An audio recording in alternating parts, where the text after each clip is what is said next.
The Midwest has a reputation for being bland, but in 1920, Cincinnati got a little bit spicier with the introduction of Frank's hot sauce. Tonight, we recount the history of this zesty Cincinnati sauce.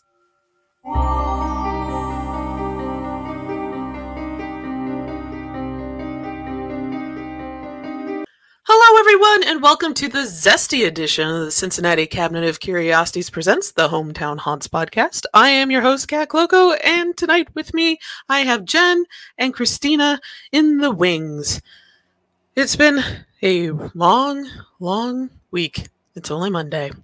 But you can follow us on social media at Cin Cabinet Curio on Twitter, at Cincy Cabinet of Curiosities on Instagram, and of course, we are dying to hear your hometown haunts, and you can send those to hometownhauntedmail@gmail.com. Also, don't forget to join us on our Facebook group, Hometown Haunts, where you can also talk anything spooky, creepy, hometown haunty with us. On Facebook. We're all interested. We're all ears. We're also an official podcast that can be heard on YouTube, iTunes, Spotify, Amazon, and SoundCloud. Thank you, Jen. Find us by searching Cincinnati Cabinet of Curiosities, and please rate and review us so other spooky lovers like you can find us on those different streaming casts. Oh, and now we have Ticker. I feel like a news organization. If you're on YouTube, you're seeing this little ticker roll go right under me. That's different. We are now using StreamYard to use with making this, and we're all learning new things. Wow. Sorry, Christina, this is super distracting. Well, I'm not going to leave it on the whole time. I just think you were doing the. It was like this is everything. I like it though because now you can see how Cin Cabinet Curio is spelled, or Cincy Cabinet of Curiosities. Because I remember for the interviews for the Kickstarter campaign last month, I was spelling it out on TV and everything. So.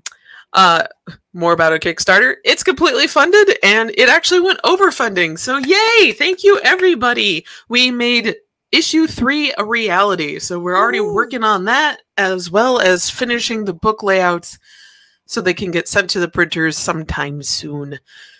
Yes. So, yes. And you're working on the dossiers for issue 3. So anyone that wants to write or illustrate, send your stuff to us, and we are going to start making decisions probably February. We'll start looking at things in February. I don't know if we'll make decisions in February. Yeah, no, late February. So we use, for those who are interested in submitting, you can always visit our website, cincycuriosities.com, and that's CINCY curiosities.com.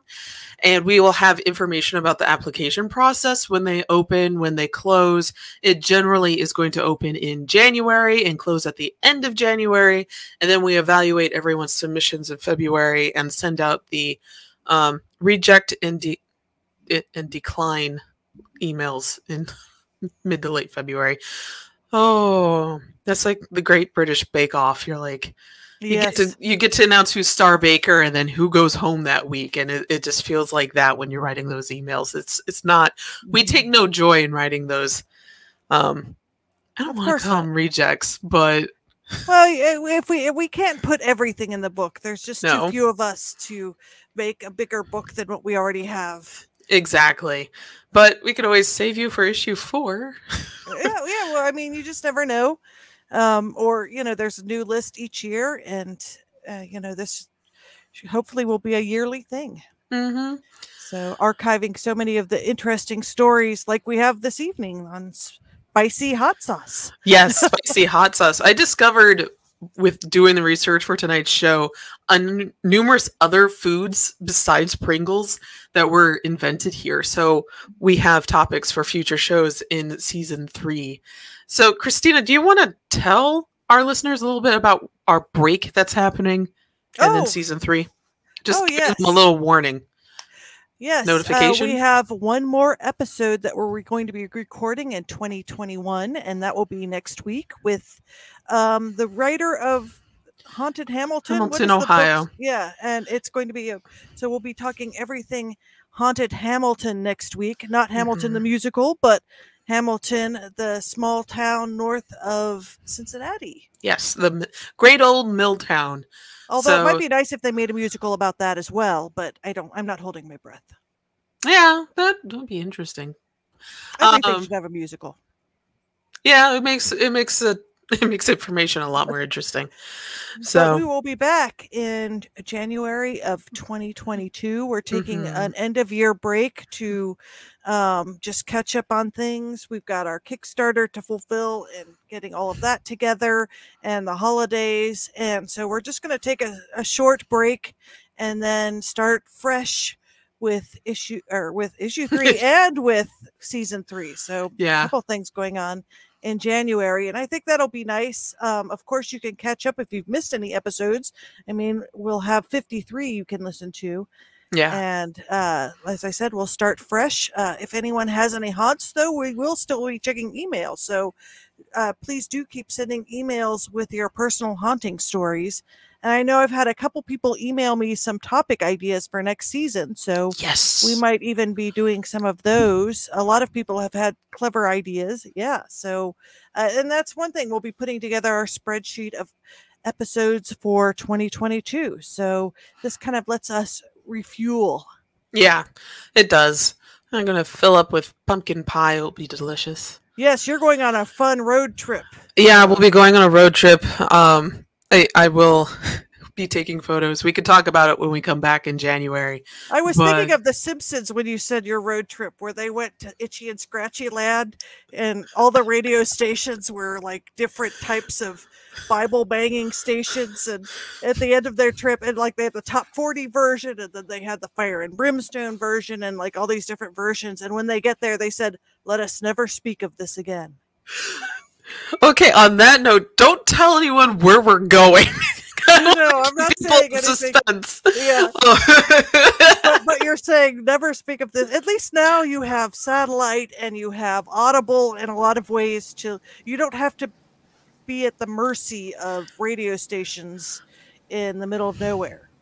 Okay, right. I have a comment on that. I have driven across the country in both directions multiple times. And no matter where you are, it's either country music or it's Christian stuff.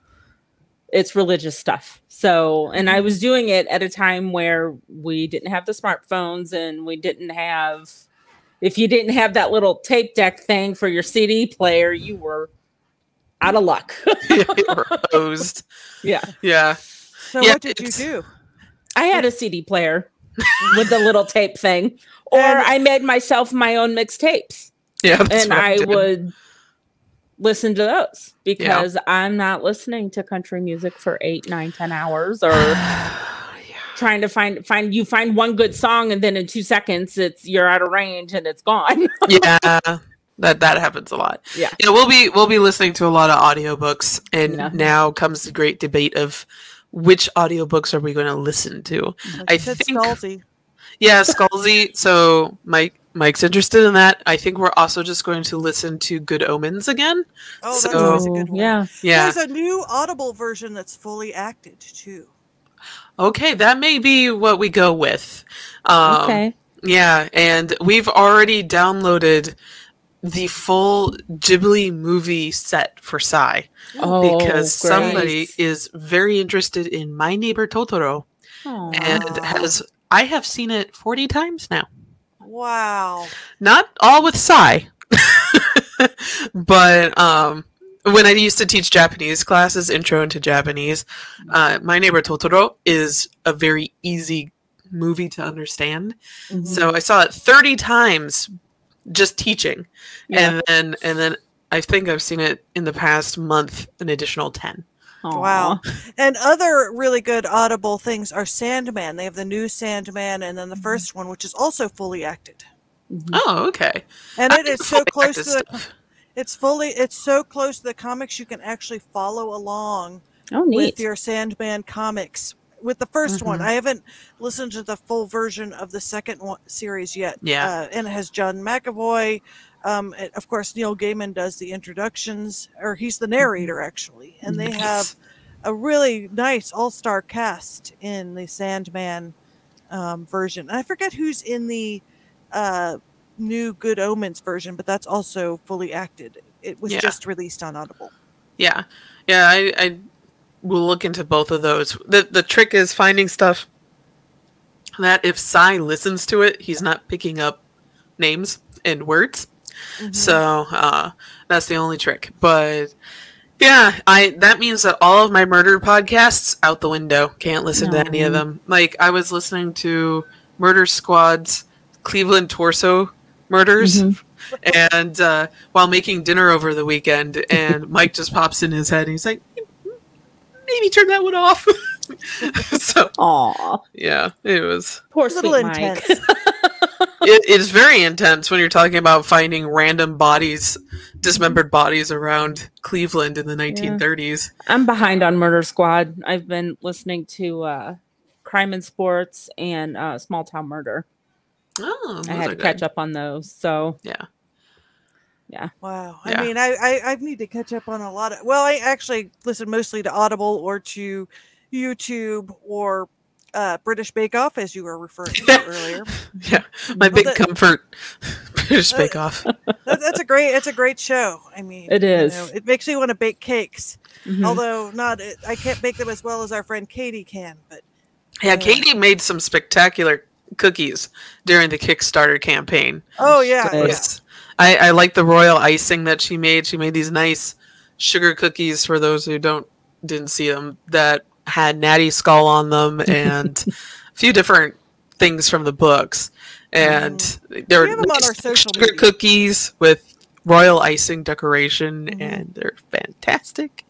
I did not eat one, but they look great. I don't think I could eat one if she made them. So yes, you could. They're very good. They're always very good. They're very good. Yeah. So hot sauce. Yeah. So tonight, this was brought to my attention from Ohio History, their Facebook group. They actually posted something about it a few weeks ago, and I was like, hey, I'm going to just yoink that and look into it myself. So tonight's show is all about the spicy hot sauce we know as Frank's hot sauce, which, if you didn't know, was invented here in Cincinnati and manufactured here for quite a few decades. So the sources for tonight were Wikipedia, the Cincinnati Enquirer. Oh, that reminds me, Jen, I now have a subscription to the Cincinnati Enquirer. Fist bump. Yes. You think I would get it earlier, but it took me this long. Anyway, Reddit, and then the Historic Restaurants of Cincinnati by Dan Wohlers. So, let's sit down and grab some wings. We're going to wind back the years to 1896, when Jacob Frank of Cincinnati decided he wasn't going to be a traveling salesman anymore. He partnered with his brothers Emil and Charles and established the Frank Tea and Spice Company, once located at 20 West 2nd Street. The company sold small packets of whole and ground spices for the consumer market, rather than the large bulk spice bags. This novel idea made the Frank and Tea Spice Company the 4th largest spice manufacturers in the United States. In 1906, it introduced Frank's Jumbo brand peanut butter, which turned into a popular local staple here in Cincinnati. Making their products more diverse, of course, helped the company expand into a larger facility that was once located at Culvert and 3rd Street. Interested in now making hot sauce because his peanut butter went over so well, Jacob Frank traveled to Louisiana in 1918, during the Spanish flu epidemic, by the way, scouting for a partner. He found one in Adam Estelle. I am sure I've just butchered that name.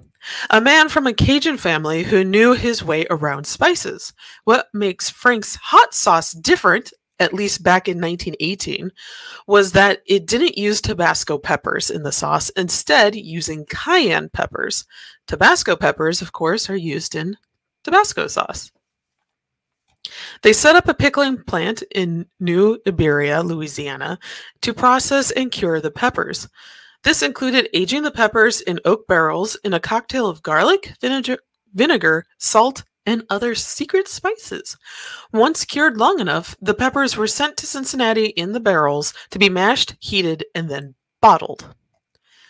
In 1968, the Frank Spice and Tea Company moved their manufacturing to Sharonville. Afterward, the company changed hands several times. And as the Cincinnati Inquirer reported, it was bought by the Frank Foods in 1969, by Durkee Foods in 1977, then by Reckitt and Coleman in 1986. In 1992, the spice portion of the business was sold to specialty brands, so the hot sauce production was moved to a plant in Springfield, Missouri, where it continues today. In 2017, McCormick and Company added Frank's hot sauce to the French's Mustard to their brands for a $4.2 billion acquisition of the Reckitt Custard Group. So Frank's hot sauce is no longer made in Cincinnati, but it really made a huge mark here in the community.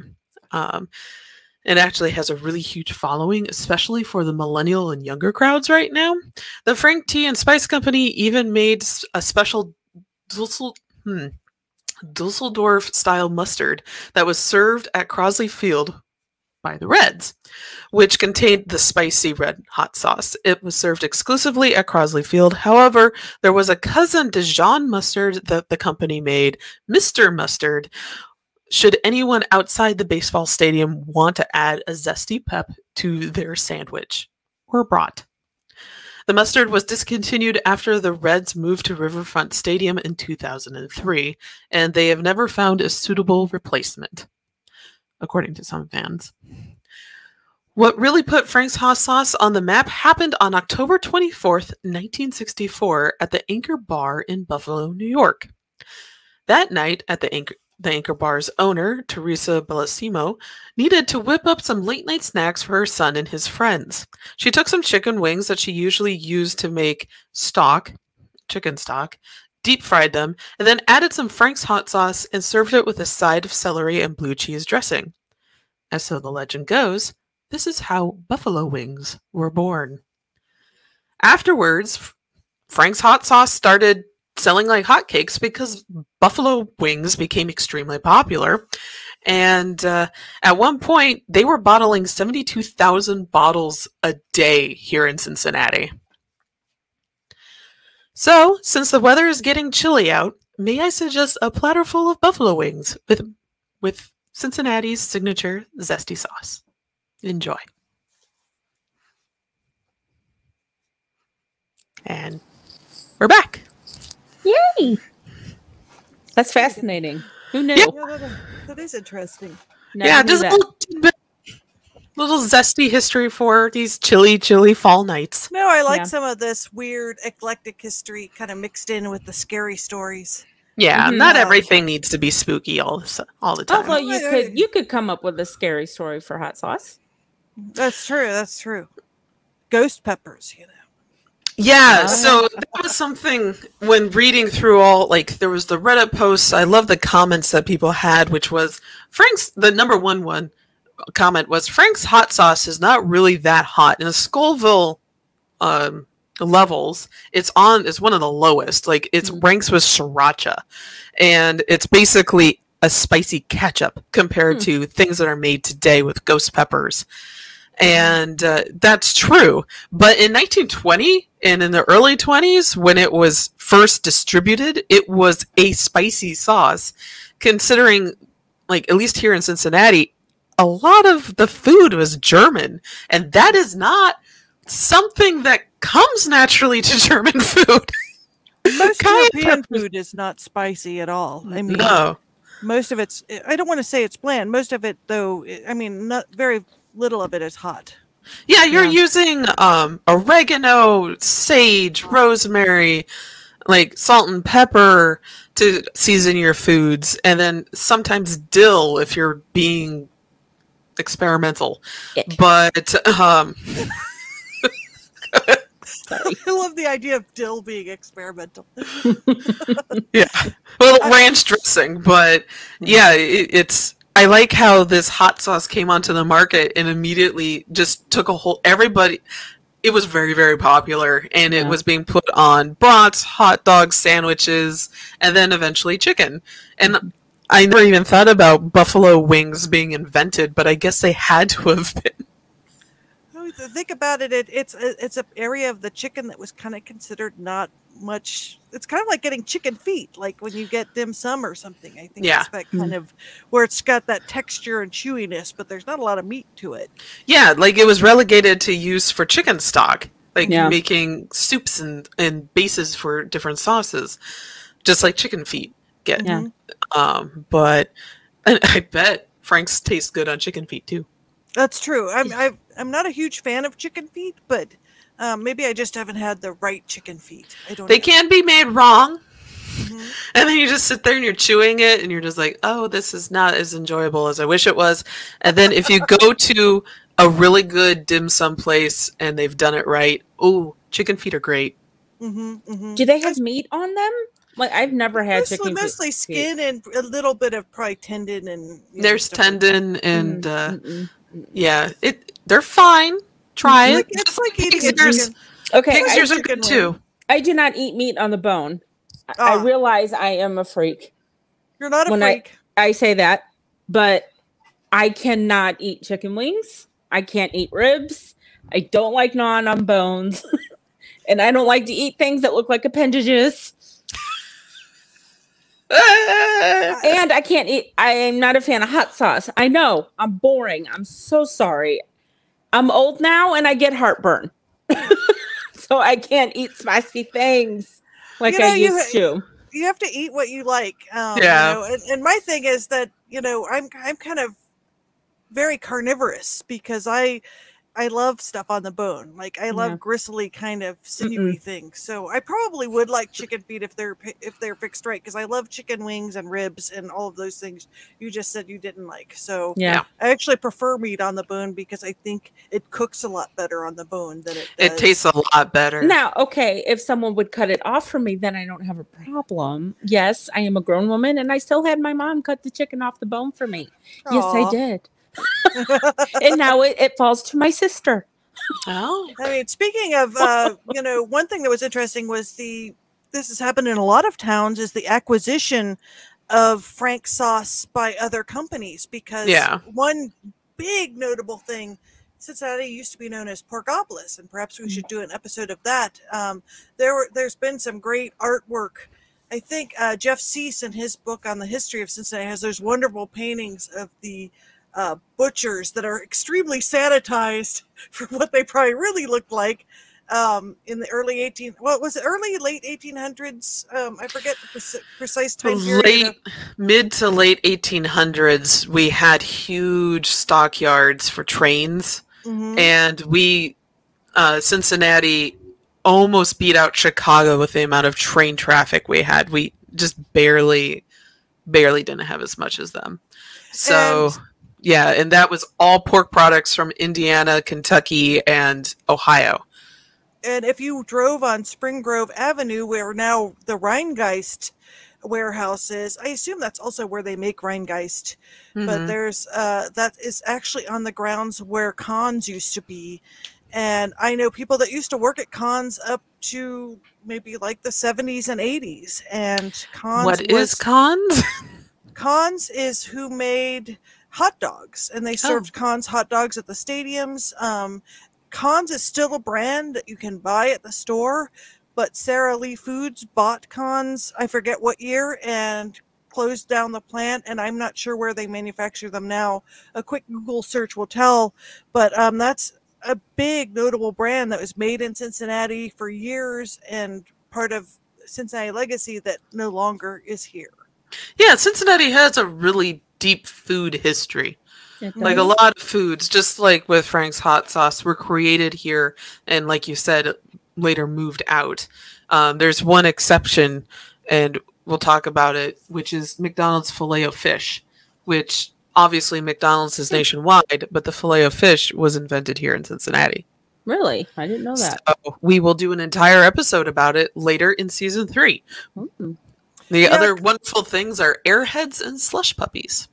Oh, yeah. Cons was started in 1882, and Elias Kahn died in 1895, and the company continued in Cincinnati.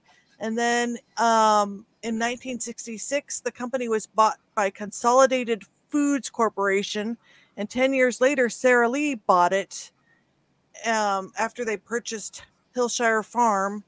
And I'm not seeing here when they closed the factory in Cincinnati. That reminds me. So, is there any local foods that you miss, like that you grew up on, that you wish were here in Cincinnati or still existed? I can't answer that. I didn't grow up here. So. Well, no, I didn't either. So I'll just go first.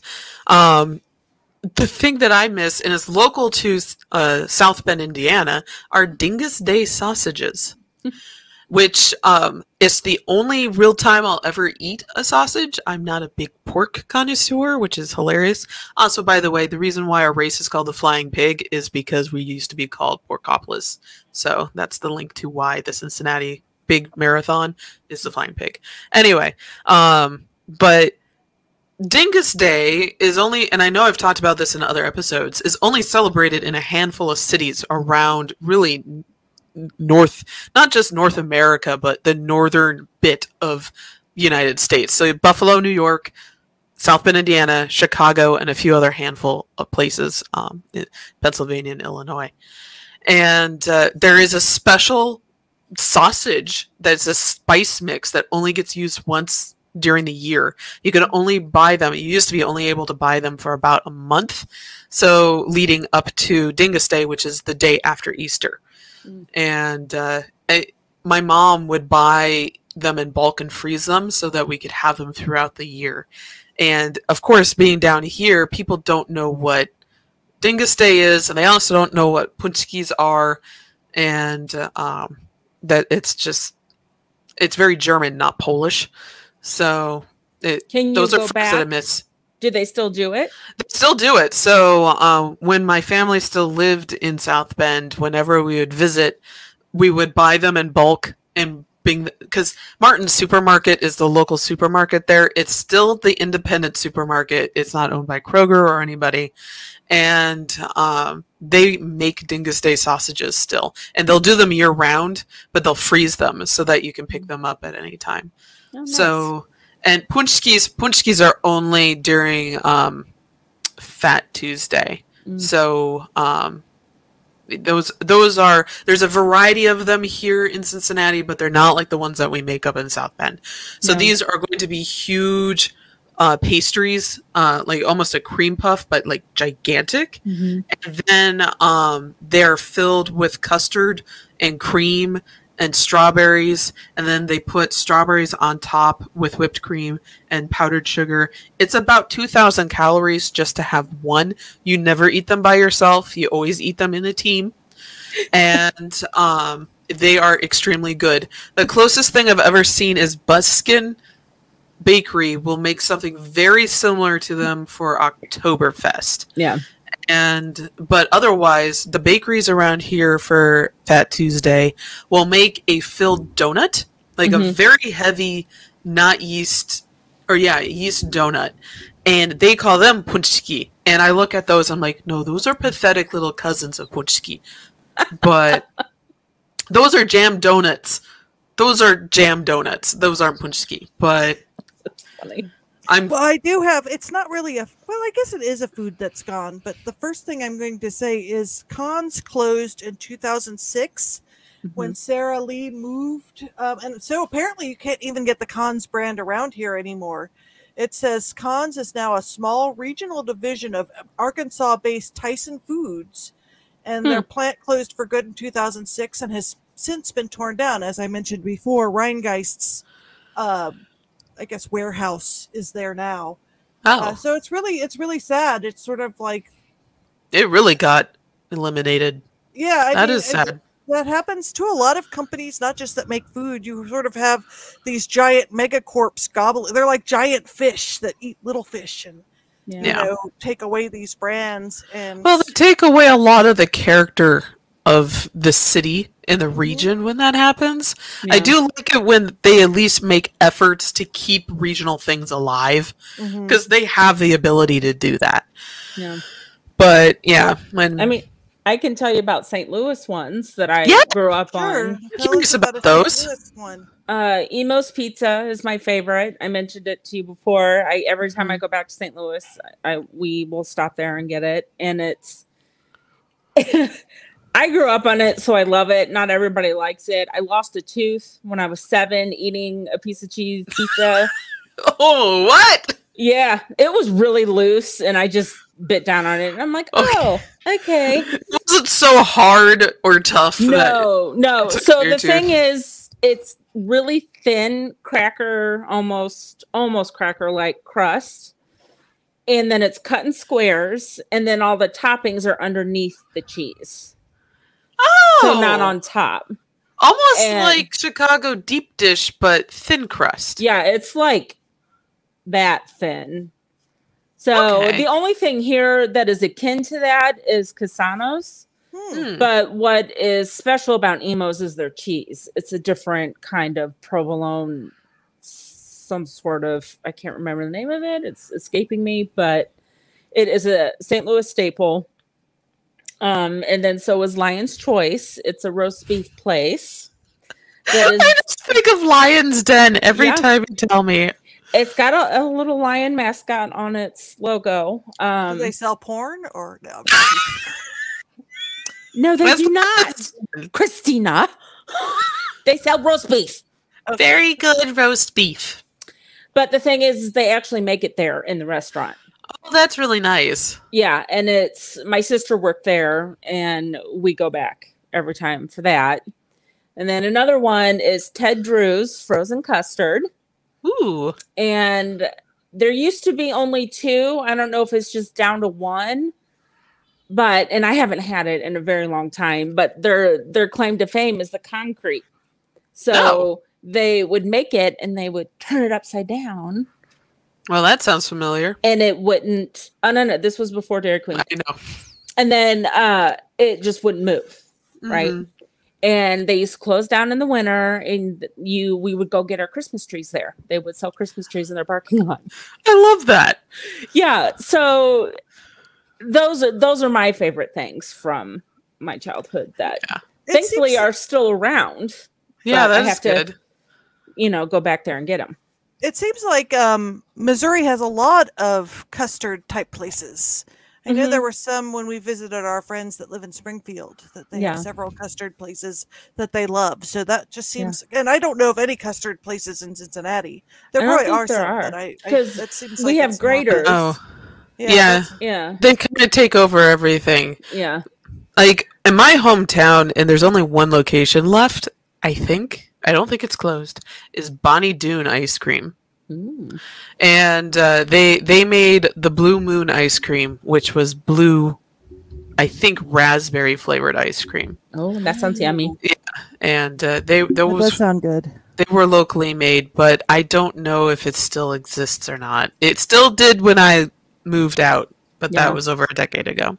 How about you, Christina? Besides cons.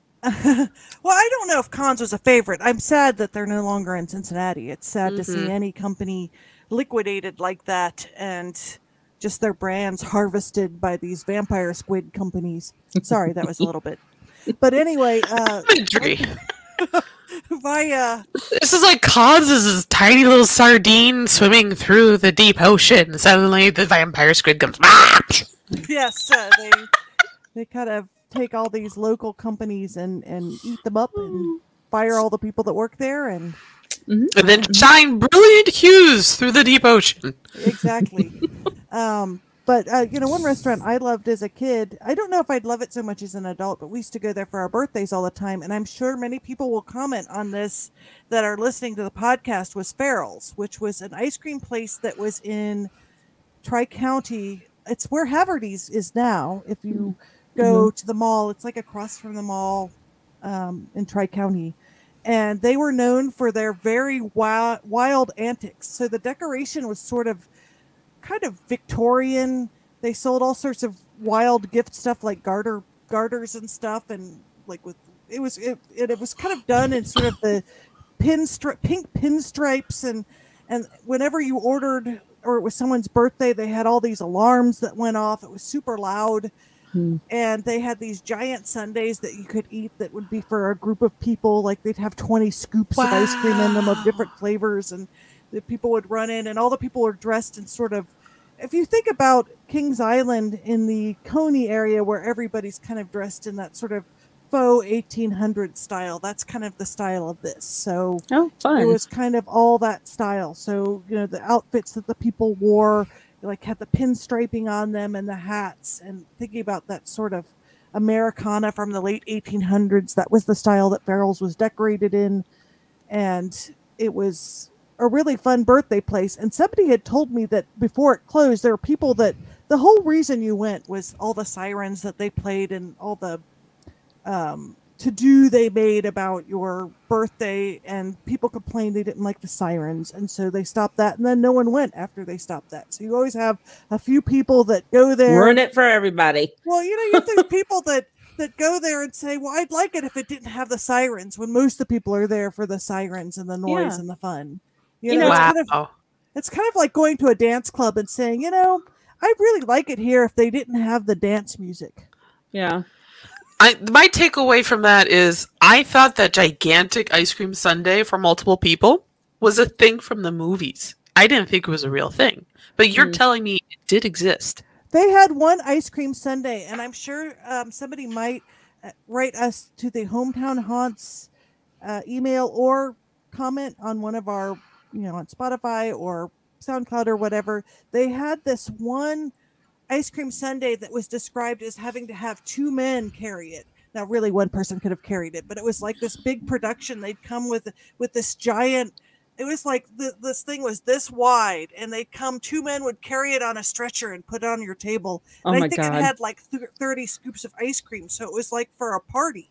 Yeah. So you'd have a bunch of your friends there and eat ice cream, and they were all different flavors. Like there are 20 different flavors in there, plus toppings. And I think I forget what that was called. I'll do a quick Google search, but it was a really fun place for people to have your birthday, and you'd get all the fun gift shop stuff. Like I said, they had the garters and all the different things that you could get there, and it was just a great place for a kid to celebrate a birthday back then.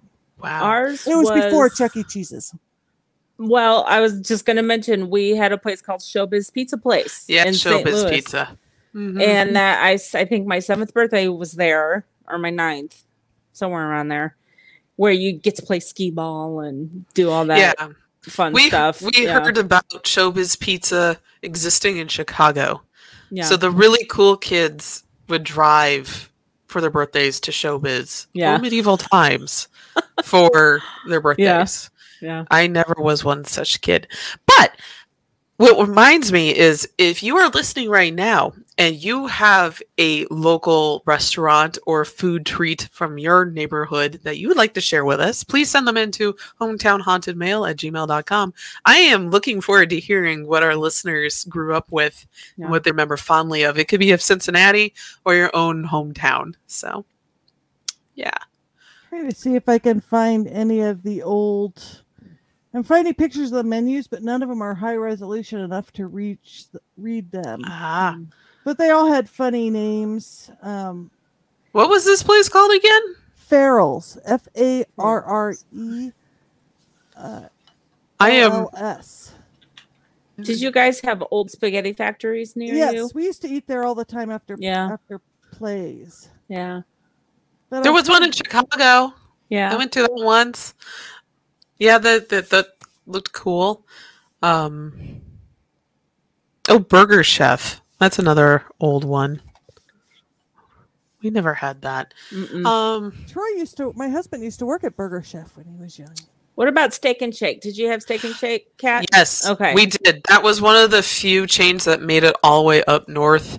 It still is in business, and it's still the only Steak and Shake I've been to that has gotten my order right and did not give me food poisoning. Oh, God. Whoa. That's awful. Yeah. But that was definitely the hangout after band practice. Yeah. Because they're open 24/7. Same. And we would just hang out there and eat shakes. It was Perkins, Steak and Shake, Denny's, And we had a place called Gingham's in St. Charles that was similar to Perkins and Denny's. Yeah. That's where, or Taco Bell, that's where we would hang out. We had Barnaby's, which is like a Perkins and a Denny's, closer to Perkins, but that's still in business, and that's a family restaurant. And we also have a Doc Pierce's, which is a not high end, but it's nice steakhouse. Yeah, and you walk into that, and you have walked into 1978.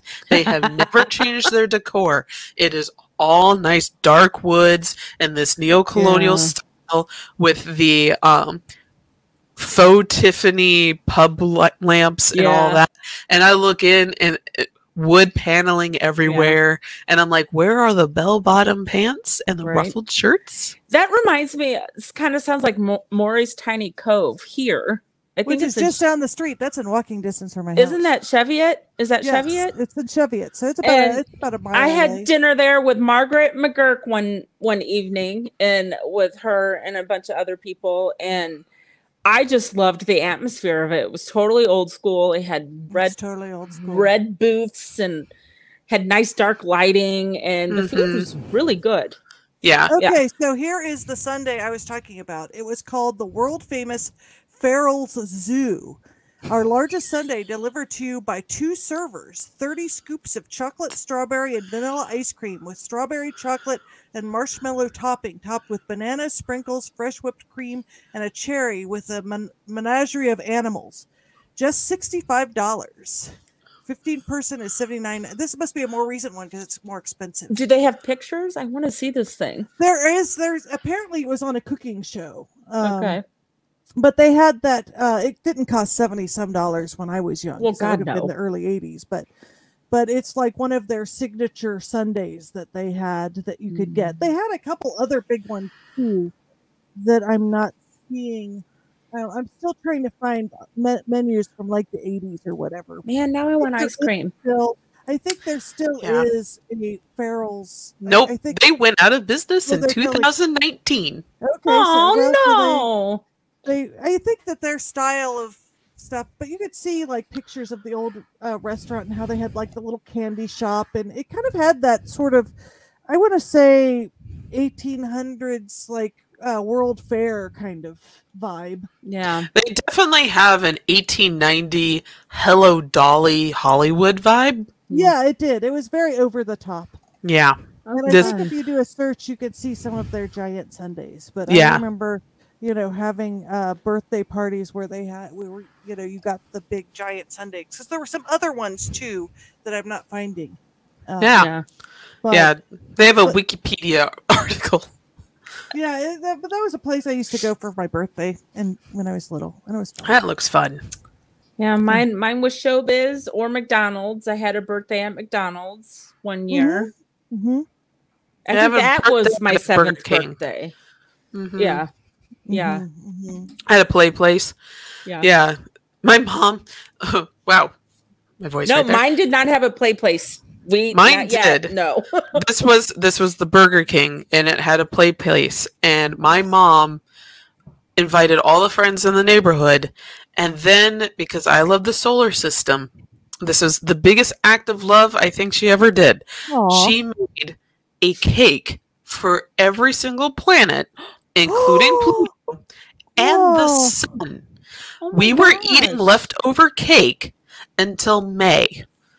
That's really sweet. It was the sweetest thing. It is the sweetest memory I have of my mom. My favorite was Neptune because it was a vanilla cake with blue icing. Ooh. Were they all different flavor cakes? They were all different flavored cakes. My mom never would have done that. My mom enlisted her friends to help make them all. I don't know why she did it, but they put it on gigantic boards. Like, oh, that's awesome. Yeah, that's and amazing. I remember my dad and one of the neighbor dads loading it in and out of the Jeep just to be able to get it in. It was cool. I love cakes like that. I still want a fun birthday cake every year. I don't care if I'm not going to eat it. I want it to have a theme. I want it to be flippin' awesome. And I want it to be tasty. Yes. Yeah. I get a donut cake. You know what? I tried to get one for my birthday this year because of you, and my sister said she couldn't find it. It's at Holman's. Yeah, she couldn't figure out how, because it's not listed on their website. She couldn't figure out how to get it. It's a secret menu item. You have to ask them for it. Yeah, see, that was another popular thing in the 80s, and you can still get these some places. Was the giant chocolate chip cookie cake that was? Oh, those are fun. Oh God, I love those. Like Mrs. Fields, you get it in the mall. I think you can still get them. Yeah. They still. I think I just haven't had one for years. Kroger sells them every once in a while around like holidays and stuff. Yeah. So, listeners, if there's foods or restaurants that you miss, tell us. I heard actually that is Empress Chili totally closed now. There was a location on the west side that I loved. I always enjoyed going to Empress Chili, and is it not still open? Told me to go there. Yeah, that was one of my favorite Alexandria, Kentucky. So there is still one there. Mm-hmm. Did you guys ever have Fudgy the Whale here? The caramel cake? I didn't know about Cincinnati, but not in Indiana. No, I didn't have it either in St. Louis. I had never heard of it until I heard Karen and Georgia talk about it on My Favorite Murder. I'm like, what's Fudgy the Whale? I've only heard about it from other LA-based content creators, and it's. I feel like we missed out on something. I know. Oh well. Although my mom used to make this great. It was called Oreo Smush, and it's ice cream, whipped cream, a bunch of crushed up Oreos with fudge and caramel, and then you freeze it. Ooh. And it's so yummy. It is so yummy. Yummy. Here's another restaurant that many people in Cincinnati miss is Zantigo's. It was a fast food taco chain that was around UC, and it was really inexpensive. And when you were in college, it was a go-to place to get burritos and stuff like that at weird times. And it was bought by Taco Bell and closed down shortly after I graduated from college. But that's sad. Yeah. I mean, you always have, it's hard for small restaurants to survive. Another Cincinnati restaurant that was really popular was Len Hearts, which was a German restaurant that was also next to the campus, and that's completely gone now. Yeah. And that had a lot of great German food, if you like sauerkraut balls and all that sort of stuff, Wiener Schnitzel, and they made a lot of really good German food, and they are gone. It is sad though for restaurants to, even if they're open for 20 years and someone takes it over, it's still not the same because the food's not made by the original person that thought of it and perfected it. And even like with my family's restaurants, they have similar food, but it tastes different because like my stepbrother learned how to cook differently than my stepdad did. So his bolognese is different than my stepdad's, but they're both equally as good. So that's very nice of you to say they were the same. It was very equitable of you to say that they are both just as good. They are, although I do, because my stepdad doesn't put cream in his. Oh, my stepbrother does. Oh, but and I like the cream better, but I'm not going to stub my nose at Nicola's bolognese. No, it's delicious. So yeah, well, I think we're all going to go over to Katz and have those sausages you were describing for Fat Tuesday. So I'm going to have to go up to Indiana just to get Dingus. them. Yeah, you're a big dingus. We're looking forward to having dinner at your house. Yeah, it's. Yeah, you got the brown mustard Dingus Day sausages, and then Kluski noodles are also a big thing. And whenever you went to a wedding in South Bend, you had the sausages, Kluski noodles, and a salad and some type of cake. So, yeah, we come from a very Polish background. Well, that sounds great. Now I want cake. So cake, ice cream, and sausage. I can make you a Dingus cake. So that we aren't completely avoiding haunted stuff, we do have a hometown haunt. Yeah. Yes, we do. We have a hometown haunt for this week. Who would like to read it? You want to read it, Jen? Sure. Okay. Although, do you ever come across any food-related hauntings? Do you think? We've talked about water a lot as like bathrooms and running water. Are there haunted kitchens? Well, I know there are scents that people have talked about at different locations of like food being cooked. I actually did feature a haunted.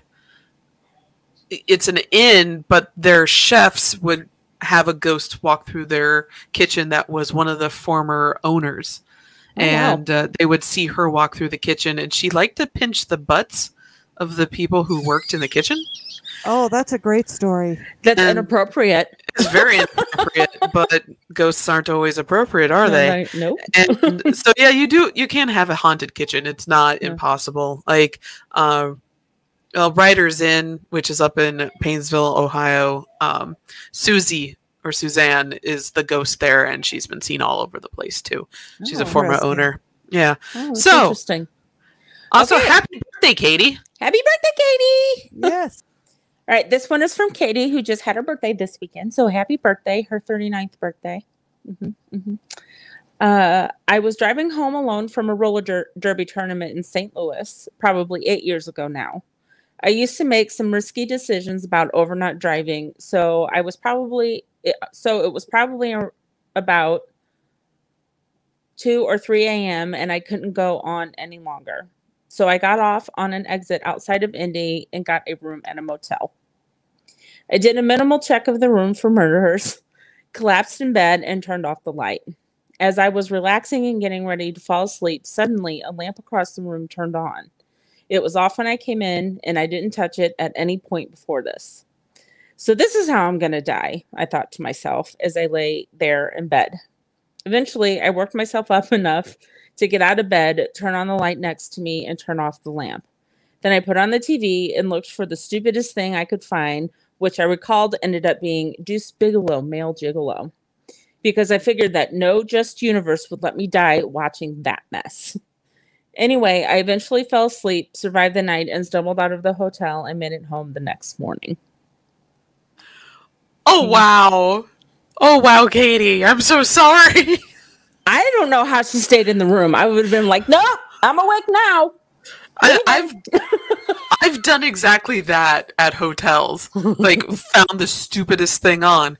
And I do have a story, of course, that goes along with that. So, Katie, I totally understand where you're coming from. Let's hear the story. Yeah. So, I was staying at the very infamous Stanley Hotel in Estes Park, Colorado, in one of the very haunted rooms on the 4th floor.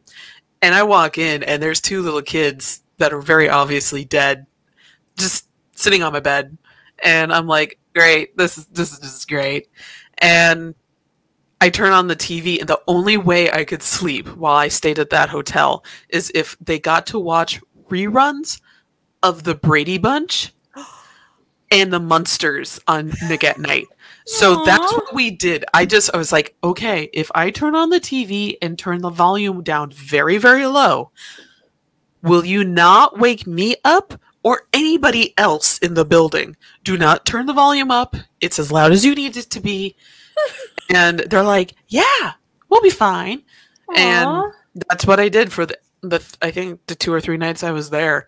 I every time I came back in from doing the events, and it was for a paranormal conference, but every single time I would just turn the TV on and the kids would just sit there and watch it. They were like funny. 6 and 8 years old. Aww. So yeah, they love the Munsters. Yeah. Wow, that's a great story. That's another place I've been to and I didn't see anything.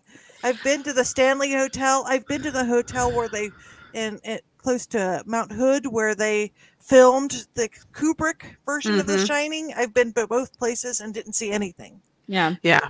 But that's the location where I had a ghost walk in on me in the shower. Ooh. So, different story for a different time. Yeah. But it definitely, Katie, I highly empathize with you because I've done the exact same thing.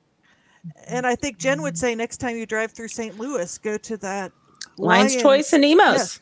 Yeah. And Ted Drew's if you can, but you kind of have to go out of your way to do that. But okay. Yeah. Yeah.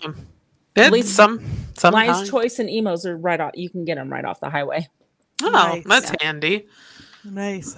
But yeah, those are great. Those are great stories. Not seeing the two little kids. See, that seems really. That's sad.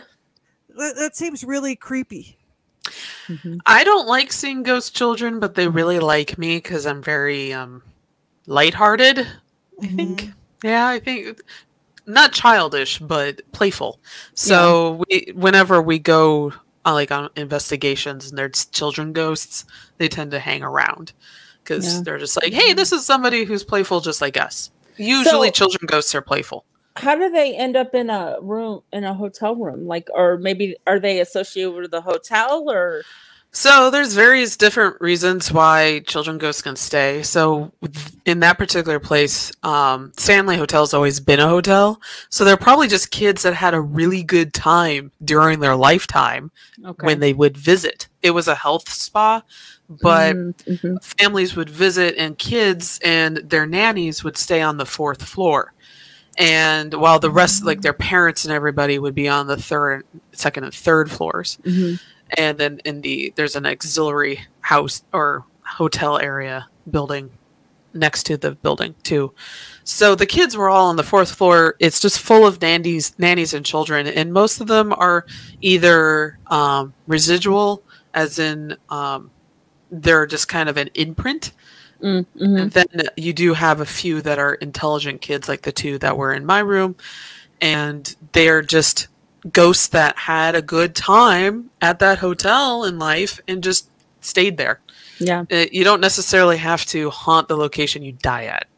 Gotcha. Well, and I think you've established before during some of our ghost hunts that they may not really be children. Yeah, they could have lived to the 80s and 90s. Right. They're just, yeah, they manifest in a favorite time period. Yeah.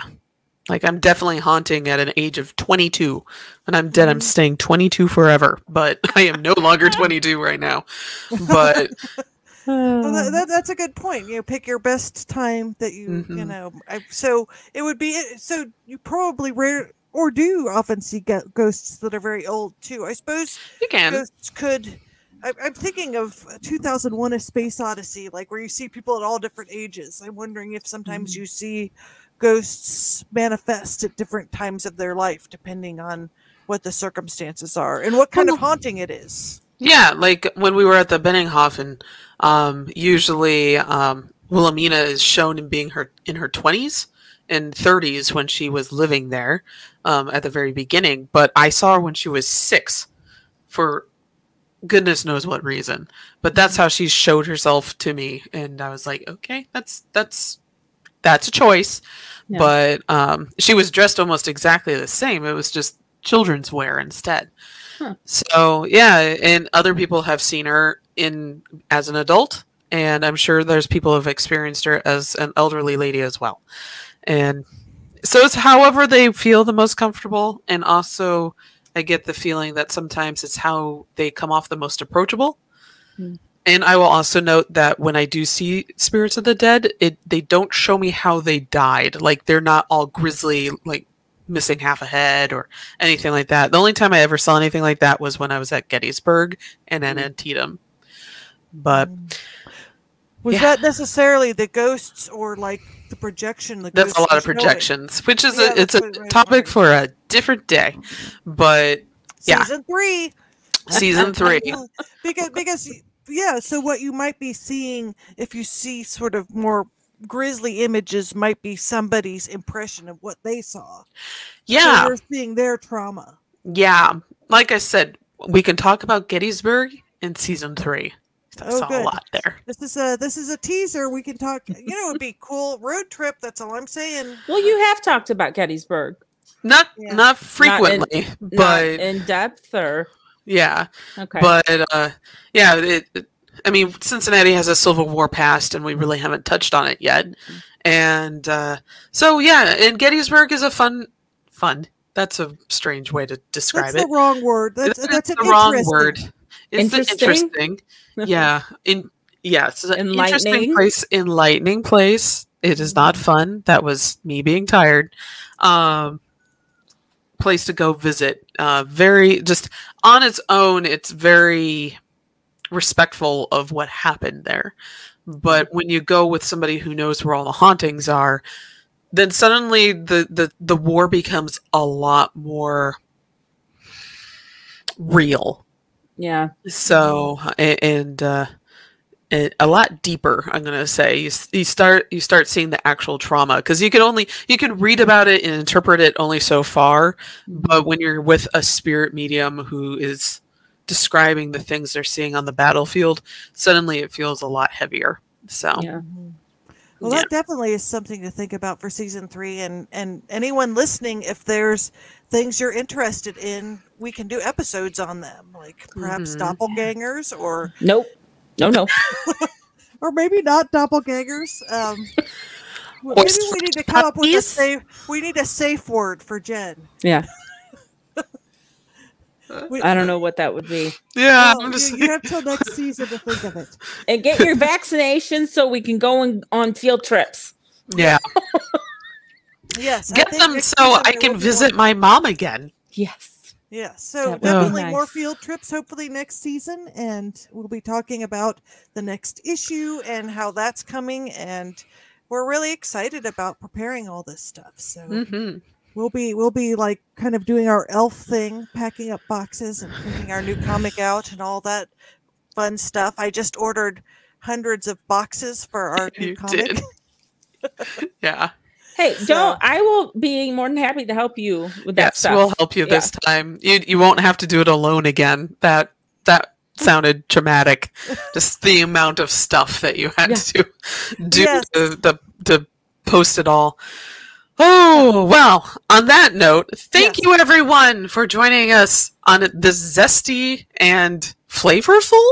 Yeah, I want to have some hot sauce now. I'm going to have something with spicy. Hot sauce on it. Yeah, episode of the Cincinnati Cabinet of Curiosities. I'm your host, Kat Klogo.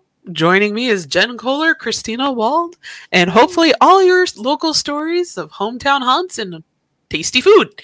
So have a great week. Good night and stay weird. Bye. Bye.